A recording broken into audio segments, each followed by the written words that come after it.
প্রায় ছেড়ে দিচ্ছিল বাসটি। ঠিক সেই মুহূর্তেই সেটাকে অতিক্রম করলো রিপন। বাসের ঠিক সামনে এসে দাঁড়ালো পুলিশের জিপটি। মোহনদেব নিচে নেমে এলেন ফোর্স নিয়ে। যাত্রীদের নামিয়ে আনা হলো বাস থেকে। ফেস স্পেশালিস্ট বাহাদুর নাক একে একে সবার চেহারা পরীক্ষা করে দেখতে শুরু করলেন। সবার শেষে দাঁড়িয়েছিলেন জাইহান। তার সামনে আসতেই বেশ সতর্ক হয়ে উঠল বাহাদুর নাগের চোখ। হাতে ছবি আর জাইহান কাশ্মীরের মুখের দিকে কয়েকবার তাকালো সে। বেশ সন্দেহ পড়ে গেছে মনে হলো তাকে। চেহারাটা ছবির সঙ্গে কিছুটা মিলে যাচ্ছে, তবুও কোথায় যেন একটা গোলমাল আছে, সেটাই ধরতে পারছে না। এ নিয়েই অস্বস্তিতে পড়েছে বাহাদুর। বয়সটা হওয়ার কথা 40 থেকে 45-এর মধ্যে, কিন্তু এ লোকের বয়স 70-এর কাছাকাছি। চুল দাড়ি গোঁফ সব পাকা, তবুও পরীক্ষা করে দেখতে দোষ নেই। হঠাৎ হ্যাচকা টান মারল সে জাইহানের দাড়ি ধরে। দাড়ি খুলে চলে এলো বাহাদুর নাগের হাতে। ভূত দেখার মতো চমকে উঠল সবাই। অ্যারেস্ট হিম, চেঁচিয়ে উঠল বাহাদুর নাগ। সিবিআইয়ের পুরো টিম ঝাঁপিয়ে পড়ল জাইহানের উপর। চোখের পলকে হাত করা পরানো হলো তাকে, তারপর উঠানো হলো গাড়িতে। শ্রীনগর থানায় নিয়ে যাওয়া হলো প্রথমে। দ্রুত কিছু ফর্মালিটিস সারলেন মোহনদেব। তড়িঘড়ি করে রাতের ফ্লাইট ধরলেন তিনি। দিল্লি নিয়ে গিয়ে জিজ্ঞাসাবাদ করবেন জাইহানকে। পরদিন সিবিআইয়ের ইন্টারন্যাশনাল সেলে ঢুকানো হলো জাইহানকে।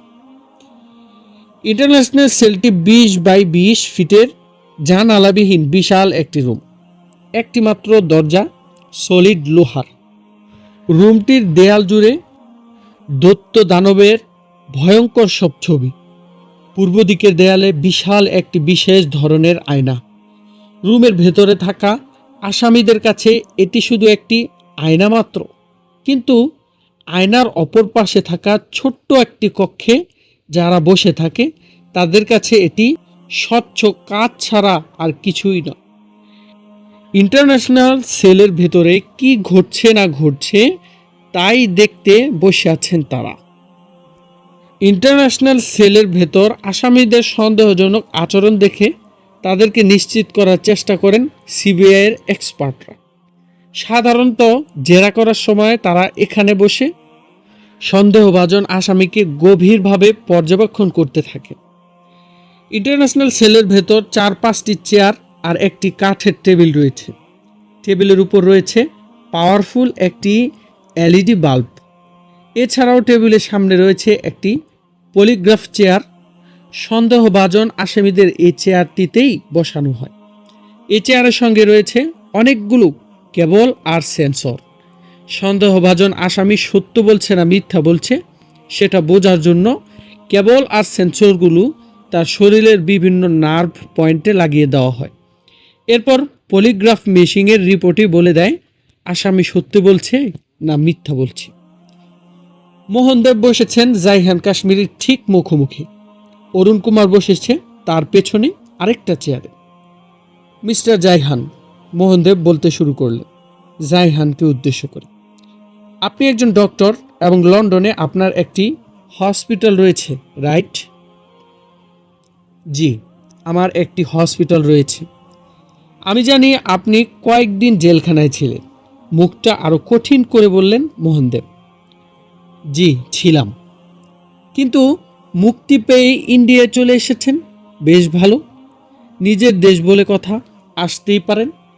কাশ্মীরে ছিলেন কয়দিন, তারপর দিল্লিতে এসেছেন, আসতেই পারেন। ঘুরতে মন চাইতেই পারে আপনার। ওয়েস্টার্ন রেসিডেন্সিয়াল রেস্টুরেন্টে উঠেছিলেন, এটাও উঠতেই পারেন, কিন্তু ছদ্মবেশে কেন? ছদ্মবেশ না নিয়ে আমার উপায় ছিল না। তাপস রায়কে খুন করে নির্বিঘ্নে যেন পালাতে পারেন সেই জন্য, তাই না? তাচ্ছিল্য ঝরে পড়ল মোহনদেবের কণ্ঠে। না, সেই জন্য না। কাউকে খুন করার জন্য আমি এখানে যাইনি। আমি সেখানে গিয়েছি আমার সন্তানকে খুঁজে বের করার জন্য। আইসি, স্ত্রীকে খুন করেও বেঁচে গেছেন, নিজ সন্তানকেও খুন করার খায়েশ এখন, তাই না? জাইহানকে একটা খোঁচা মারলেন মোহনদেব। কোনো মানুষ যখন সে মানুষ থাকে সে কি নিজের স্ত্রী সন্তানকে হত্যা করতে পারে? আমি আমার স্ত্রীকে হত্যা করিনি, আর এখন একমাত্র সন্তানকে দিন রাত খুঁজে বেড়াচ্ছি। Interesting case.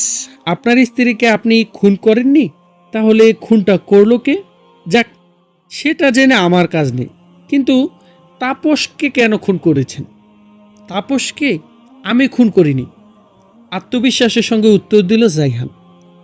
কিন্তু আপনাকে আমরা সন্দেহ করেছি। মোহনদেব হাসলেন একটু। আপনি তার অফিসে গিয়েছিলেন এবং তার রুম থেকে আপনাকে বেরিয়ে আসতে দেখা গেছে। আমি অস্বীকার করি না, আমি তার অফিসে গিয়েছিলাম, তাকে মৃত অবস্থায় দেখে ভয় পেয়ে পালিয়েছি, কিন্তু খুনটা আমি করিনি। আপনি করেননি? না, আমি করিনি।